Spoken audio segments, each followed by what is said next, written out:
Ето как да направиш color grading в DaVinci Resolve, ако си напълно начинаещ. Ще използваме този кадър. И сега ето, примерно, този кадър е някаква чиста повърня, но нищо, ще го направим да изглежда окей. Отиваме в Color таба и правим 3 нода. На Mac с Option S, на Windows с Alt S. Първия е Correct, Current. Втория ще е Color. Третия ще го използвате, ако сте снимали на Lock. В случая няма да го ползваме. Започваме с Correct нода. Тук цаката е да го направим да изглежда както в нормалния живот, не тая гняз, нали? И ще го направим с тези 4 колела. Offset е за абсолютно цялото изображение, Gain е за най-светлите части, Gamma е за средните тонове, за мидтоновете. И сега, като хвана Offset и го дръпна надолу, става по-тъмно. Аз ще го сваля, защото и без това е доста светличко. След това отивам на Lift и намалям още мъничко. Общо взето разместваш наляво, надясно, нагоре, надолу, докато не получиш това, което търсиш. Е така, тук това ще го направим е така.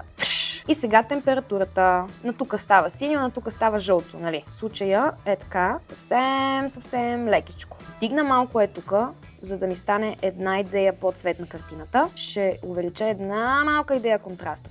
Съвсем мъничко. И след това отиваме на втория нод, където ще добавим лът. DaVinci има вградени лътове и те са ето тук. Ето, лът. Отваряш и можеш да видиш как всеки един от тях ще изглежда на твоя кадър. Ето аз примерно ще сложа е този. И понеже в момента изглежда все едно е снимано с реплика, ще дойда ето тук и ще намаля гейна, за да изглежда нормално. И общо взето е това. В момента изглежда доста окей.